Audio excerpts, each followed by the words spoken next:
balé na mbula moko pe bakasa na ngwe bandiko sunga bato pona lobiko na zoto. Amen, amen. Amen. Bon, au kitati comme na 5. C'est-à-dire Zabou. Oyo Eza leti momo ya millennium. Est-ce que vous comprenez? Amen. Sikoyo bangomba wana ya minene kotoyo na kotoyo na momo wana tango biso toza na millennium toza kuna na Seigneur Jésus Jérusalem ekiti bato ba vivre 1000 ans. Est-ce que vous comprenez? Wana biso toza kuna bango na yebisaka bino ke bango baza bato oyo bako bazolona bazobala bazobota. Amen, amen. Pe bako kenda kuna place biso zali tokopesa bango fei opesi njete moko buki fe nango pesi ye Yesu azongi nango kuna eza pona guérison. Est-ce que vous comprenez? Amen. Sikoyo ba mai wana o ezo tiola koto bangomba kotala ndenge bi bezoloba esika ngo ekozala trouver côté ya 6 continents esika o ba mai ezindisaka bato. Amen, amen. Omoni ba koto wana ndenge ba pele yaki o Japon ezindi o bo ezindi etiosi ba camion bandako kobuka na babiloko to wana. Est-ce que vous comprenez? Sikoyo ezo situé na Bible ezo monisa ke eza momo moko ya millennium eza mboka moko oyo ekopesama bato bako vivre na momo wana bango sikoyo bako vivre na ba bénédiction oyo ekozala na tango wana obiso tozali po tozo sala 1000 ans. Banjete wana mayo ezo tiola ezo uta directement côté ya trône. Bambuma nango tango ezo koya ezo tiola boy oyo tioli pe boy po eza ngomba banjete ngamu soki mbuma moko elongo na nzete ngone ko ekobanda kokita boti ekwe na mai oyo ekitati ekwe na mai siko bambuma wana nyonso ya banjete wana oyo ezobota chaque mois. Amen, amen. Bambisi bakolia yango ekoza bilei ya bambisi sadi bato so bake koloba bakozwa mbisi ebele pe bongo na bongo sadi biloko bakozala biloko ebele po bazo vivre millions mais biso toza wana te bango nde moto bazo vivre. Est-ce que vous comprenez? Mais soki bake kote biso tozali so topesi fei moko fei wana so bazongi nango ekoza pona ko servir bango pona ba guérison makambo nyonso to ekozala. Amen, amen. Amen. Esika wana eza na 6e partie na kati ya 7e dimension. Eza na iteni ya motomba na itando ya sambo. Pembe na trône onzambazali. Est-ce que vous comprenez? Amen. Applaudissez très fort pour le Seigneur. Tobe tamako na kolo.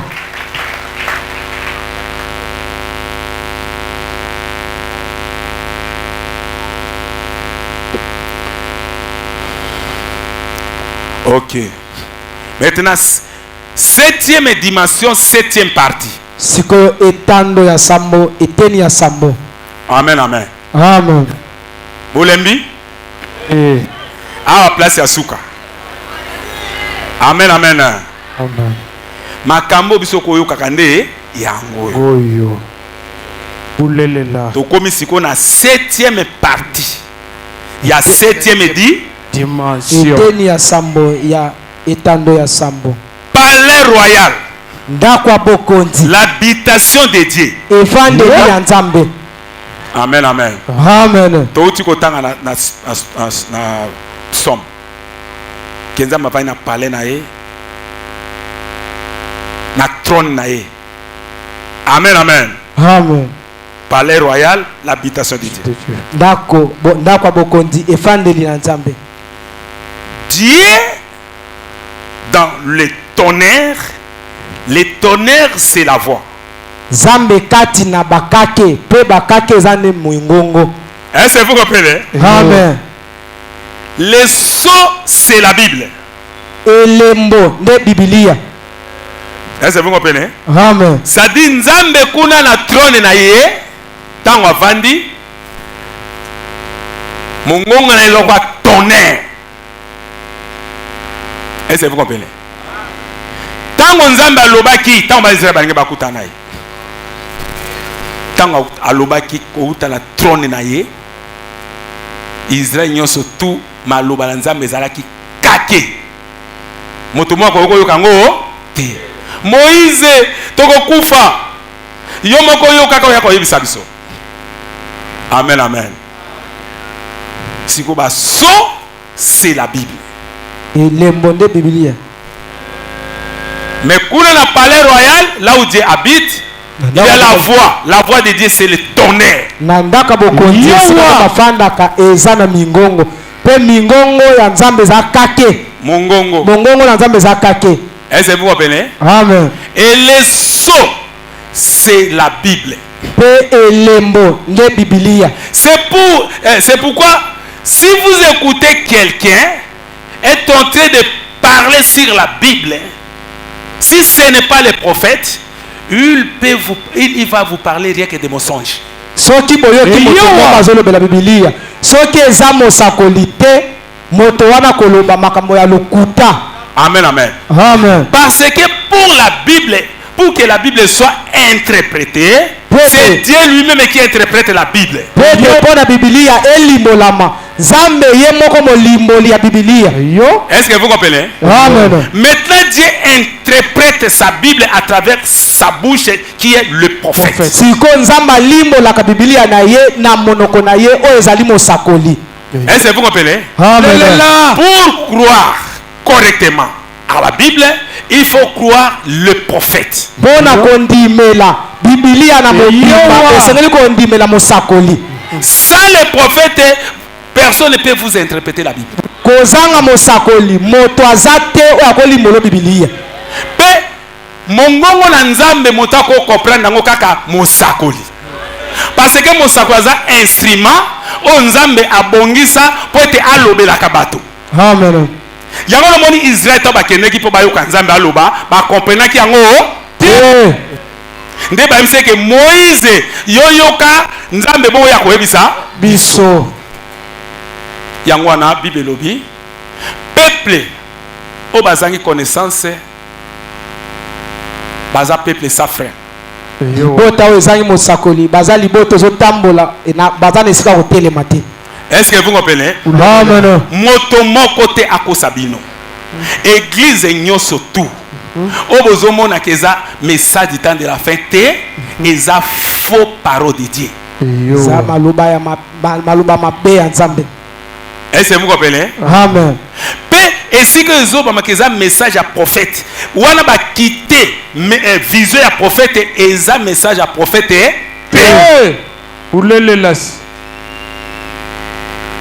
Amen, amen. Amen. Tozokenda.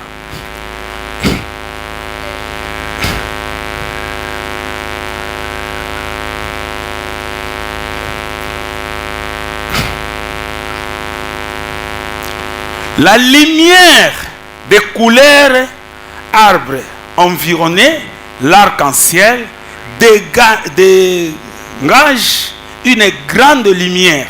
C'est une lumière qui éclaire toutes les dimensions. Paul o esangisa minaba langi ebele ezali monama o ezali kongenga kati na esika wana. Amen, amen. Amen. Amen. L'arc-en-ciel a 7 couleurs. Monama eza na balangi sambo. Dieu a 7 âges de l'église. Zamba zana bileko sambo ya lingomba. Il a les 7 prophètes. Azana basakoli sambo. Les 7 esprits du prophète. Azana milimo sambo ya basakoli. Onza matini ba ona bileko moko moko. Est-ce que vous comprenez? Amen. Na 7 âges o elekili po biso tozana âge ya suka. Ba âge o elekili boso na biso nzamba tinda ki basakoli. Ba Irénée, ba Colomba, ba Wesley, Luther. Est-ce que vous comprenez? Amen. Biso siko na âge na biso prophète na âge o c'est le prophète William Mario Branham.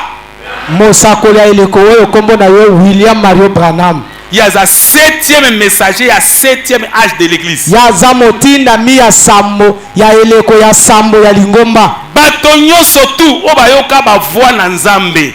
Bible ezali so, ça dit eloko ekangami so elembo. Amen, amen. Amen. Mais pour une révélation, c'est le prophète qui révèle la parole de Dieu. C'est pourquoi le prophète dit que prêcher ce que dit les bandes et les brochures. Na 6e dimension, batunaki ye balobi okosambisama na nyoso yote. Abi Paul pe okosambisama. Babi oui. Voyez ici. Paul pe okosambisama. Abi soki Paul alongi nga pe na olonga. Est-ce que vous comprenez? Amen. Je vous dis la vérité, beaucoup de prédicateurs seront dans l'enfer. Na esino mama solete ebele abatei bakokena lifelo. Ba bazo kosa na kombo ya message que baza ba messager, bazo te message à frère Branham, ba BBC message. Yeba que ba ce sont des candidats pour l'enfer. Baza ba ponami pona kokena lifelo. Amen, amen. Amen. Motako sauter?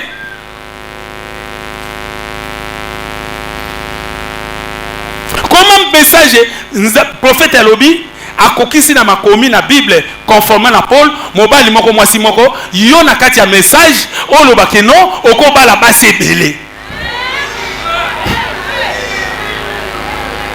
Comment mosakoli atei Bible a kokisi na atei Bible a révélé Bible a kokisi baptême ndenge ba Pierre na ba Paul basalaki yo banda ko baptiser dans les messages na komba prophète Branham.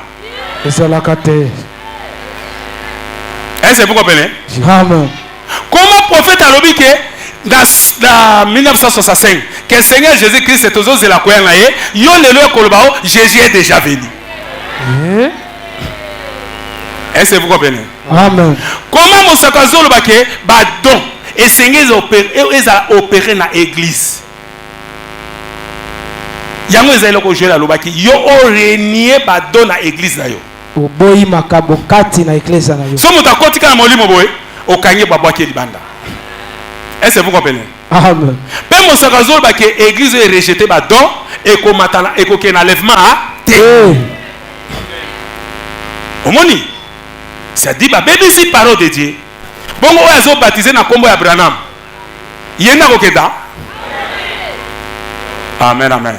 Soki ba baptisé na kombo ya Branham péché ne ko limbisama te. Ceux qui va conscient que dans les messages le prophète a permettre que non prophète a zanéré. Prophète a zanéré. Amen, amen. Prophète est en lobby, ainsi dit le Seigneur. Lobby Yahweh. Dans le palais de Dieu, sa voix c'est le tonnerre. Et le sceau c'est la Bible. Et quand Dieu a parlé, le sceau est ouvert. Et le prophète il nous a fait voir cela. Puis il y a la vérité. Applaudissez très fort pour le Seigneur. Amen, amen. C'est la vérité. Dès ce moment 173. Il ne doutait pas qu'au mois de... Là où se trouve Jésus, il y a toujours des bruits. Amen, amen. Amen. Botala, tout différencier sur quoi? Wana Tanga. Les places dans Luka Kiangwa. Il ne se doutait pas qu'à moins de 90 mètres. Batia qui te mettait na ba mètre oyo ba yoka ki bruit 90 mètres batia qui te mettait. On a makelele ya nini boy. De là où il était se trouvait le même capitaine de l'armée de l'Éternel. Et si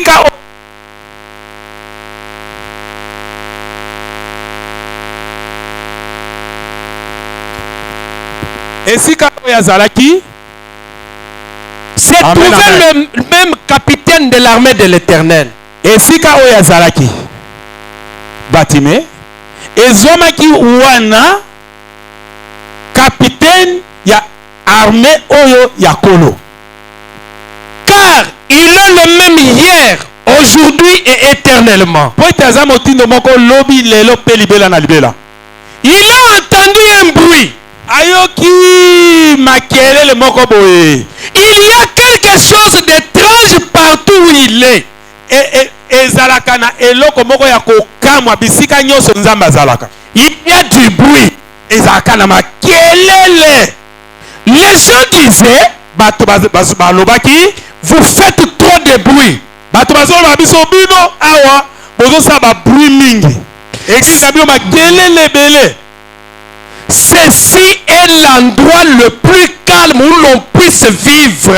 Awa. Amen, amen. Amen. Ndenge tofati boye eza esika oyo eza na kimia penza esika oyo ko vivre. Awa makelele eza te. Si vous allez au ciel, Soki okie kuna na likolo, même les anges chantent la nuit et le jour. kuna ba ange baza ko chanter ngonga nyonso tu bazoyemba butu pe na moi. Saint à l'éternel. C'est epele butu pe na moi, c'est-à-dire kimeza te makelele esika ye azali na trône na. Vous comprenez? Si vous allez en enfer, Il peut qu'il y ait un lifelo. il y a des pleurs, Kuna pe kolela kaka makelele. des gémissements et des graissements des dents. Amen, amen. Amen. Makelele ya komisi jemisi ko kakata la atebe oti lifelo makelele boite. Ceci est l'endroit le plus calme où l'on puisse vivre. Yozolo bakebiso tozana makelele l'église na biso ba bruit. Aweze sika ya kimio te yoko ko fana ndawa. Et là, au passage de Jésus, quelque chose a bousculé Bartimée et tout. Et l'a renversé. Il est passé. Amen.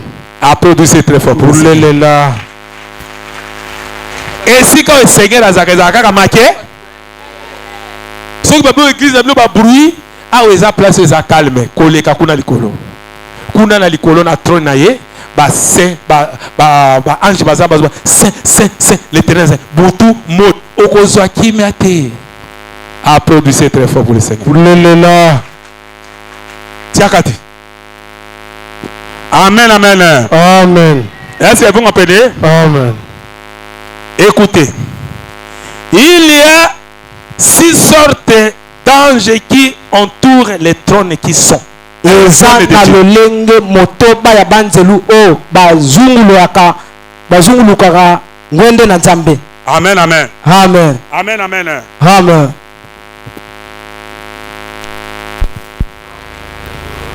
Il y a 6 sortes d'anges qui entourent les trônes de Dieu. eza na lolenge motoba ya banzelu o bazingaka ngwende na nzambe. Amen, amen. Amen. 1. Les séraphins. oyo liboso komone séraphin. 2. Les chérubins. ya mibale bachérubin. 3. Raphaël. ya misato komone Raphaël. Michael. ya minei Mikael. Gabriel. Gabriel ya mitano. Orphanie. Alfani ya motoba. Amen, amen. Amen. Ba ange wana moko na moko azana mosani asala. Amen, amen. Amen. Est-ce que vous comprenez? Amen. C'est la vérité. eza solo.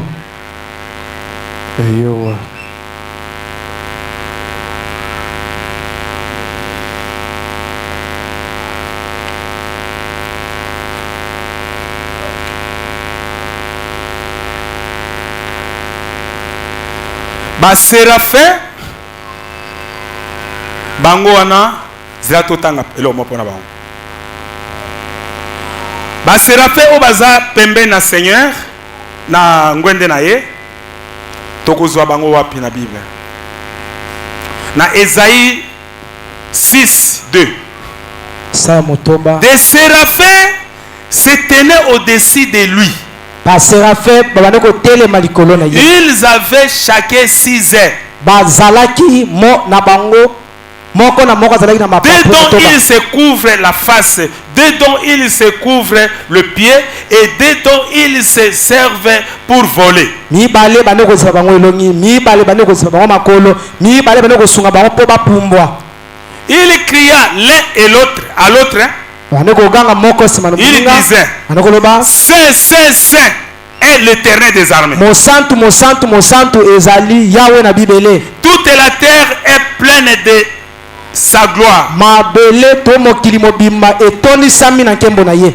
Amen, amen. Amen. Ba ange wana ba séraphin baza na trône kuna bango wana balobaka Saint, Saint, Saint, Saint est l'Éternel des armées. Mosantu mosantu mosantu ezali Yahweh na bibele. Amen, amen.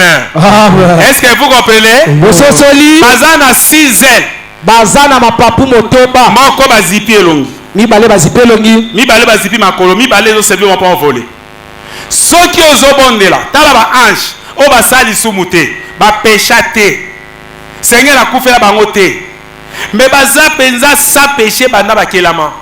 Mais nzambe ta baza na présence ne bakanyi elongi. Mais yo na présence na nzambe tant ozo prier yo fungole elongi. Oza na respecter na ndako na nzambe. Oza na limemia te. Amen, amen. Amen. Yeba ketango za awa o eza trône na ye o eza awa na se tokotanga ngo. Trône o tozo tanga prophète. O eza trône ya nzambe o eza awa. Est-ce que vous comprenez? Amen. Ceux qui ba se anges ba kangi miso na bango. Yo oza mosumuki. O nzamba kufe po tonde ba péché chaque fois ça va péché. O ko za ndenge na présence na. Est-ce que vous comprenez? Amen. Il faut avoir des respects dans la présence de Dieu. Zala na limemia liboso na nzambe.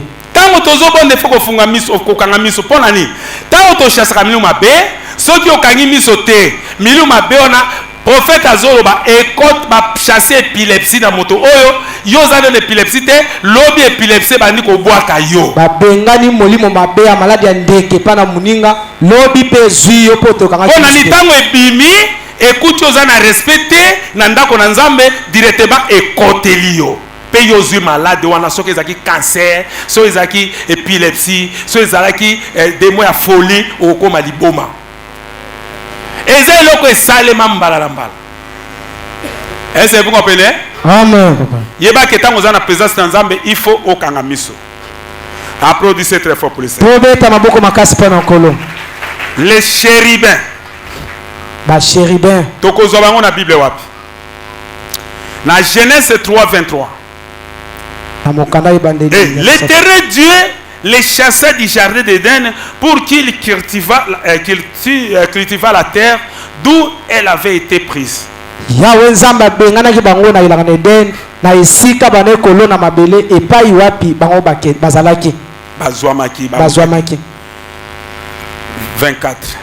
C'est ainsi qu'il chassa Adam et il mit à l'orient du jardin d'Éden les chérubins qui agissent d'une épée flamboyante pour garder les chemins de l'arbre de la vie. Na bongo abenganaki Adam kuna na ebimelo na moi na ebale ya Eden kuna esika ba chérubin baningisaka mopanga na bango oya moto oyo babate pona kobatela bango ete bazonga lisute na esika nzeta bomoi. Est-ce que vous comprenez? Amen. Adam et Ève bazaki na Eden.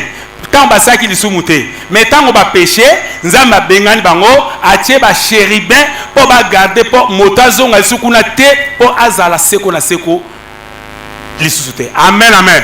Amen. Est-ce que vous comprenez? Amen. Landa sikoyo. Lola oyo zolo bokenda. Amen, amen. Amen. Soki esika wana otozalaka toza chasser pour na péché eza garder na ba ange pour okota te. Yo na péché ozo sala. Tango kufi ba chérubin ba kopekisa yo po okota na 6e dimension. Est-ce que vous comprenez? Amen. Bako okokota te. Oza musumu ko seli sumu. Oyoki lo banzambe te ba te otango molai kenda kuna. Mbala moko ke na séjour de mort. Na lieu de tourment. Est-ce que vous comprenez? Amen. Yamanso kufi mozo ngezate potana mukile sili moke na présence na nzambe zate ba chérubin bazana bakangi nzela masumu moi okende kuna ezate okimba moko place oyo nzete etengamaki koto kokenda. Est-ce que vous comprenez? Amen. Soki oza mosantu okufi nde bango bakoyamba yo pe bakei na yo kuna pe omoni na bandeko na oyo baza na 6e dimension. Est-ce que vous comprenez? Amen. Soki Seigneur asisi mosana ye ntango akoya ndenge aprometaki bandeko na bayebisaki ke Seigneur akoya na bango bakoya bakozwa nzoto pe tokomata kokuta na ye nde toke kuna nde tokokota wana lisumu eza te. Mais yo loko sa péché so kufi siko oke na 5e dimension. Moi ke na kuna ezate. Soko kufi siko na péché, moi ke na kuna ezate na 6e dimension po kozala bako bari onzela. Po motazonga lisusu te po azali bela na ibela. Soko za bien otosaki lobala nzambe tango passer azote à l'ange terrestre azote ayo ondimi pe nzambe akopesa signe cet esprit so kufi nzela no polele mabuta ko ba chéribe ma bazio ba condition iliki. On a produit très fort pour le Seigneur. Amen, amen. Amen. Est-ce que vous comprenez? Amen. C'est la vérité. Ça solo. Raphaël. Michael aza l'ange ya bitumba. Ba kombanyo surtout oyo baza ko bundisa yo. Eza ya bandoki, eza na famille, eza na quartier, eza na monde ten tout. Po ba bomba mo na nzambe to ba solo mabe. L'ange yaka ko défendre c'est Michael. Est-ce que vous comprenez? Amen. Aya ko bundela. Raphaël aza l'ange ya guérison. Raphaël aza mwanze ya lubiko na nzoto. Tango boza malade. Si on a une bonne balange pour la malade, nous avons dit que nous l'élo si mal l'église. Au cobon de la pour Babel banana bon abo message est. Est-ce que vous comprenez? Ben na ebisi bino que voilà nous avons lobi boy. Et outi na trône. Directement l'ange a guérison ko kita. Peta on a zobo na pona bino bandi ko biki sabina. Bon baza la foi. Est-ce que vous comprenez? Amen.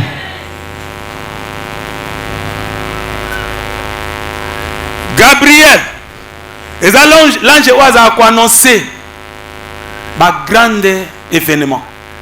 Il y a tato la kamakambo ya milele. Denga eki ko annoncer pour na Seigneur Jésus-Christ et pas na Marie que et Seigneur li azoazé mi pabota mobikisi. Na 6e mois. Est-ce que vous comprenez? Amen. Ça c'est Gabriel. Orphanie. Aza l'ange oyo azako battre la bana au bazaba orphelin. Mwanze ya battre la kabana bakufela baboti. Est-ce que vous comprenez? Amen. Yangwana bi nzamba za na vengeance na bato oyo banyokolaka ba veuve banyokolaka bana oyo bakufela ba para. Para na ye andimela kinzambe. Para ni abandai kosaba kamalamu. Tanga kufi bolamu ya mama na bango l'ange azo garder moi na kola pour a bénéficier na o mama ni asala ki to tata na saki na vie. Est-ce que vous comprenez? Amen. Si ko tango yo zo nyokolo bana wana ya bofele ozo problème na nzambe.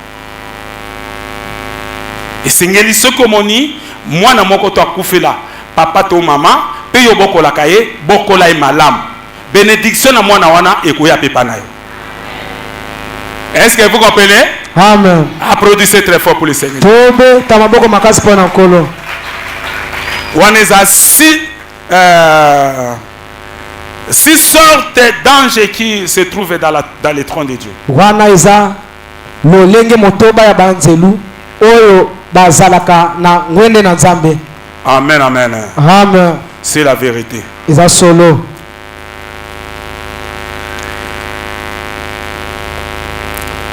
Namoni tolobeli déjà 7e dimension.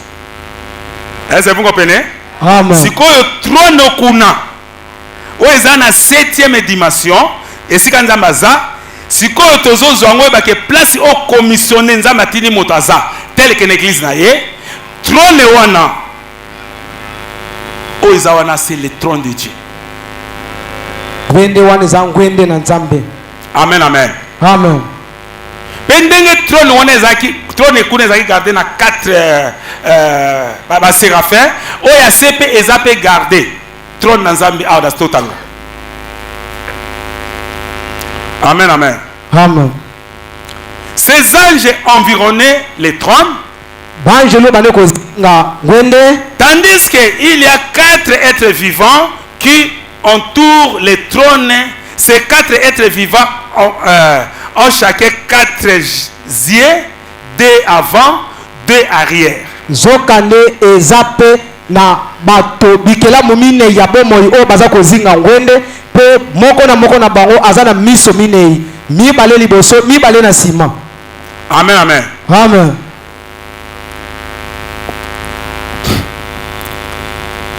Na trône oya nzambe awa tolobi Bible c'est sa parole.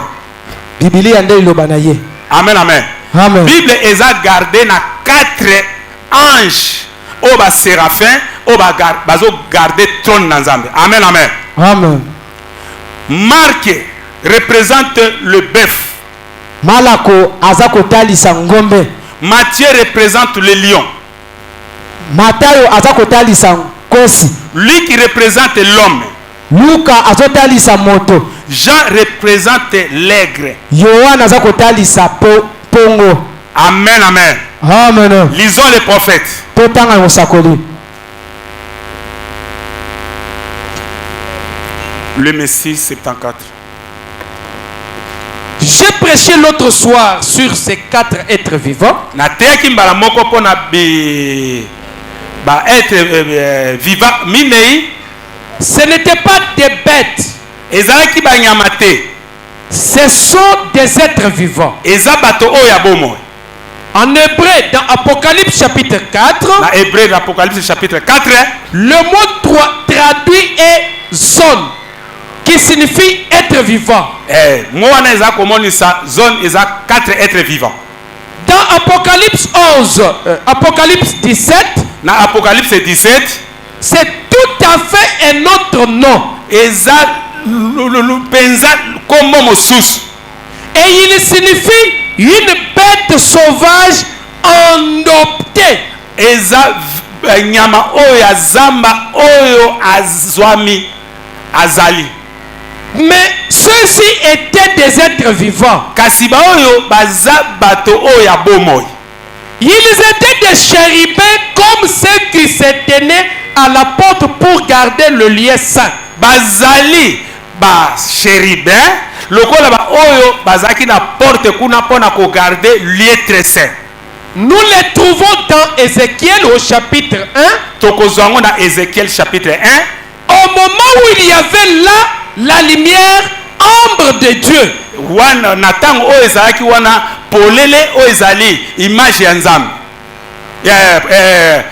Lumière de Dieu, Ombre de Dieu. ombre de Dieu et lilingi ya nzambe. L'arc-en-ciel est la gloire de Dieu. Monama oyo ezali kembo na nzambe. Nous avons une photo telle qu'ils les virent là. Toza na photo na yango ndenge moko bomoni kuna. Amen, amen. Amen. Cette photo que le prophète Branham parle, ça se trouvait chez lui. Elilingi oyo mosako bana zolobela ngo ezalaki kati na ndako na ye. Mais ici, Kasi awa nous avons aussi cette photo là. toza pe na elilingi wana. Regardez. Botala. Tanga omoni awa na suka kuna kitati na se. Tanga 1 2 3. Mata siko 1 2 3. Omoi ta onazo prier na to maboko na likolo. Eloko nini sali boliko na ngai. L'arc-en-ciel. Mon amant. Yango yo likolo ya fleur wana. Zwana suka kuna 1 2 3. Banda siko so tangi 1 2. Omoni na to maboko na bonde là. Hein? Siko likolo na ngozo mona eloko bo sali bote. L'arc-en-ciel. Mon amant. Ndenge kangamaki pe na photo kuna na Jeffersonville.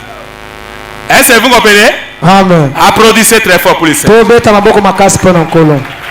Nous en avons une Quand photo. on a photo ya l'ange du Seigneur, oh, l'ange se photographia qui na prophète Branham na chair côté droite awa pe yango ya biso.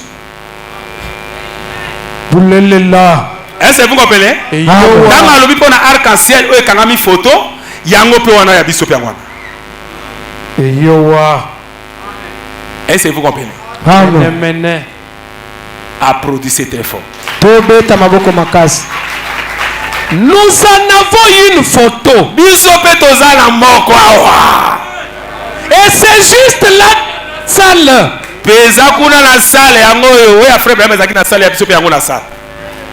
On a pris une photo de cette lumière. C'est vrai. Exactement tel qu'Ézéchiel l'a vu. Ézéchiel 1, 26 à 28. Ézéchiel 1, 26 à 28. Amen, amen. Amen. Ndenga monaki. Exactement. Ndenga bima pas frère bima kangi photo. Exactement. Ndenga kangi pe photo à Jésus-Christ est tabernacle. Amen. Ézéchiel 1, 26, 28 nous donne la description de cela exactement comme il vit la gloire de Dieu. Donc les cambo ils appellent solo au Ézéchiel. Ezo laksa biso ezo ndimisa biso ke ndenge ya monaki yango pe biso tozana yango. Amen. Applaudissez très fort pour le Seigneur. Amen, amen. Amen. C'est la vérité. Eza solo. 75. Bien. Malam. Vous voyez, Bomoni, cet œil de l'appareil photographique peut voir parfois ce que l'œil humain ne peut pas voir. amen, amen. Photo miso nango o ekangaka bato. Ekoki ko kangeloko moko o miso no ezomona yango te. C'est vrai. Ya solo peza. Il voit cela alors que l'homme ne le voit pas. Photo ezomona tala moto azomona te. Mais nous sommes devenus si encrassés nos poses maîtres qui devraient être des poses maîtres sacrés. Biso, nous sommes devenus biso to komi si encrasés nos poses maîtres. Ceux qui ba régler, ba poser photo ne bazo régler.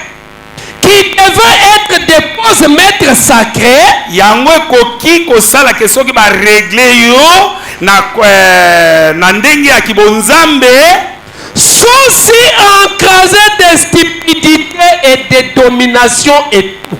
Pe yango ko sala ke yo ozala environné na makambo oyo yo koki ko mona ngo to pe ko mona ngo te. O mona ngo. Nous ne voyons pas plus loin que le bout de notre nez. Amen, amen. Makambo eza awa. O biso tozo mona te, biso to kangami, c'est-à-dire yango na ozo mona ngo te. Eza lokola ndenge yo zawana, zolo no ndenge zawana. Liboso na ngo zo mona ngo te. Mais ezali. Est-ce que vous comprenez? Zolo no ngo. Est-ce que liboso na zono a o mona? Tala na ngo. Tala liboso a zolo no. So. Mais zolo zanati. Ndenge moko makambo eza awa yo zomona te mais apparaît photo zomona. Applaudissez très fort pour le Seigneur.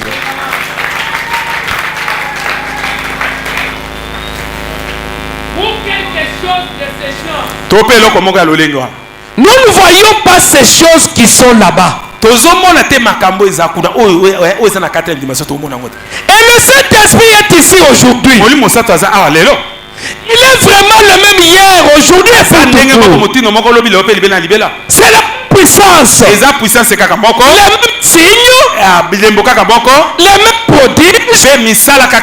Les mêmes dieux. Le même baptême. Le même Saint-Esprit.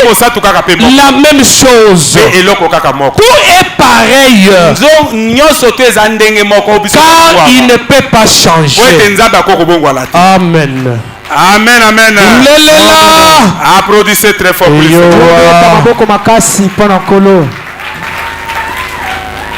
Comme ça, pour Nabino Batuboko Otanga. Bon, notez bien.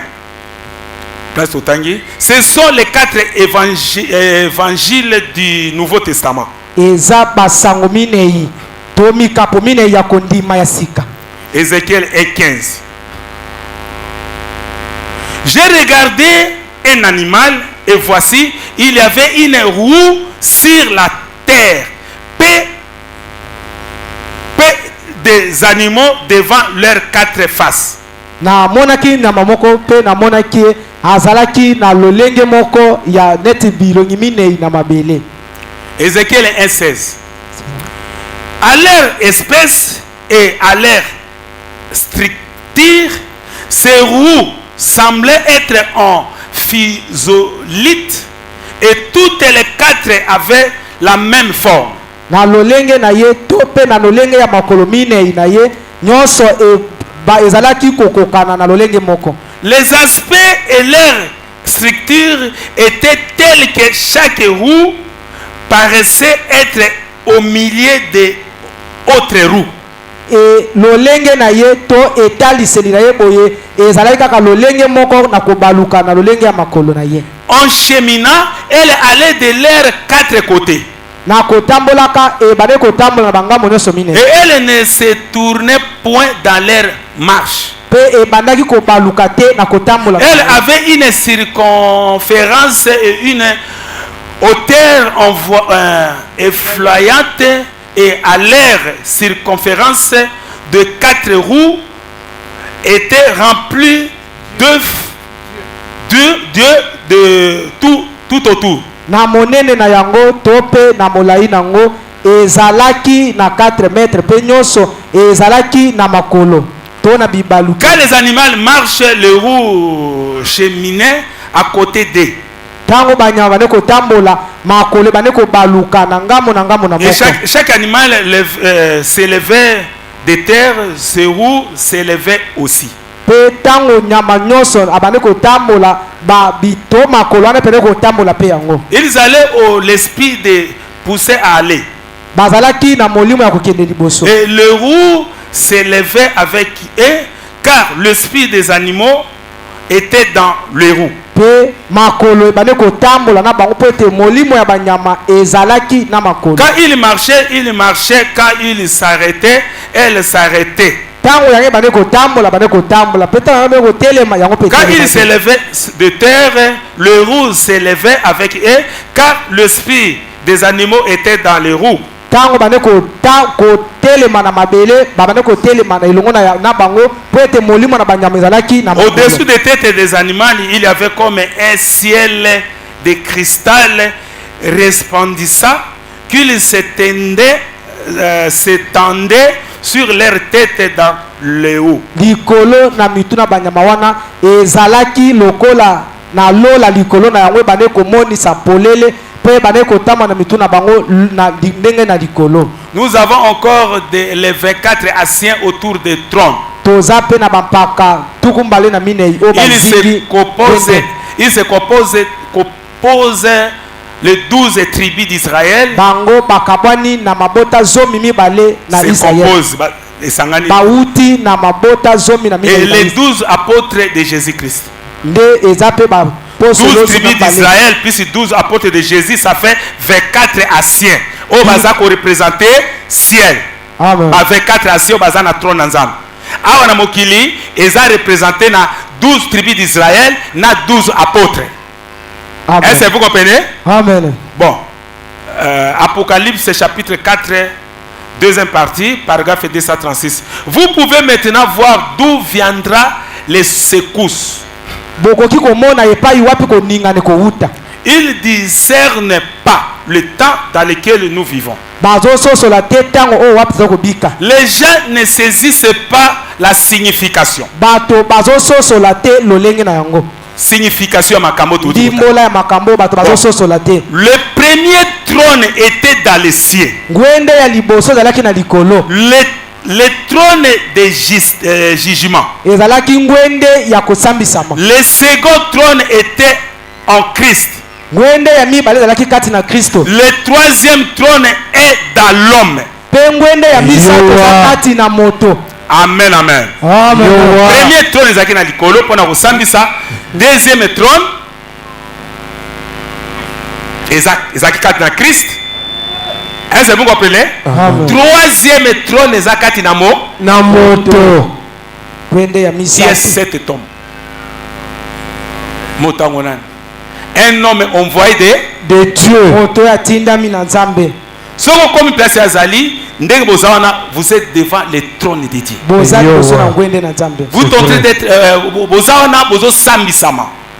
chabushua Mais awa ko sambisama bino eza na grâce pe na colère na punition. bozo sambisama na ngolu pe na kanda pe. Est-ce que vous comprenez? Amen. Ça dit grâce ko ça que ningo zo sambisama boye so ndimi obiki kanda na Nzambe pe zawana soko ndimi te obetami. Est-ce que vous comprenez? Yangwana boza devant le trône de Dieu sur la terre. bozali boso na ngwende ya Nzambe weza na se. Trône ya liboso ezaki na likolo pona na jugement. Owana soko kufi e kozela yo tango kosekwa pona kosambisa mpo ke na enfer. Deuxième trône ezaki kati na Jésus tango ayaki pona ko racheter. Bo bandimi babiki, bo bandimaki te bakufi. Troisième trône eza sur l'homme. L'homme yango tomoni ke 4 êtres vivants na eza Matthieu, Luc, Marc. Bango bazo garder trône na Nzambe eza Bible. Amen, amen. Yango na oyo Matthieu, Luc, Marc, Jean alobi pona baptême esengeli osala yango. Po soko osali yango te osali oyo alingoma na yo yebake okozwa pardon du péché te. Applaudissez très fort pour ça. Dernière écriture. Apocalypse 7 et 11. Et tous les anges se tenaient autour du trône et des veillards et des 4 êtres vivants, et ils se prosternaient sur leur face devant le trône. Et ils adoraient Dieu. Pe banzelu nyonso babandaki kofukama. C'est quoi? 7 11. Excusez. Pe banzelu nyonso babandaki kozinga ngwende ezala mibange pe ezala bekila mine ina mine bikila mine ina bomoi bango nyonso bandaki kofukama liboso na elongi na ngwende na Nzambe pe babandaki kokumisa Nzambe. Amen, amen. Amen. Yango na bino nde bozawana tango boyaka na trône na Nzambe oye kobondela ofukami na chair ozo prier. Parce que vous êtes devant le trône de Dieu. Applaudissez. Fini la prédication. Que Dieu vous bénisse. Ça c'est la 7e dimension. Que Dieu vous bénisse. Amen, amen. Maintenant, qui vient être baptisé? Levez seulement la main. Rapidement l'état était passé. Qui veut être baptisé? Il n'y a personne. Ok. Une personne, bien. Motumo Razali? Tellement, yaka rapidement. Est-ce que Nzembo Koimba Mate? Kolo Yesu abo yaka motote. Atayo kuzanima bendenge nyonso. Akobianga yo solo oya epana ye.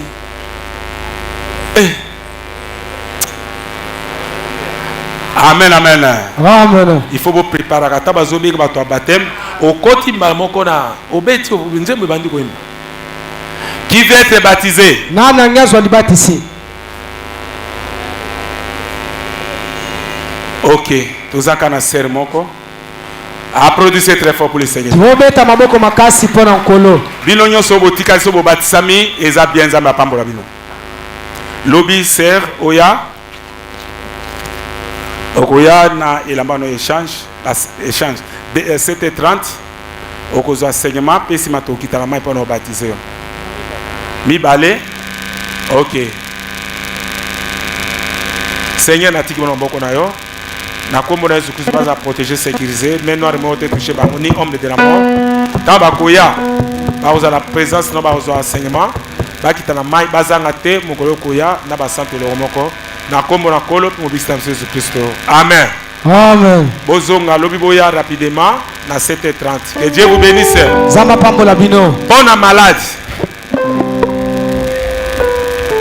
Soki to sisi makamonyo sotu. Oyebi koza malade. Yaka simba kache. Esili na foi ki okobika problème est nyonso ozala. Après avoir aussi Satan to bonde pour to bima. Yo ya kasimba ka Chelsea. Que Dieu vous bénisse. Zama pambo la bino.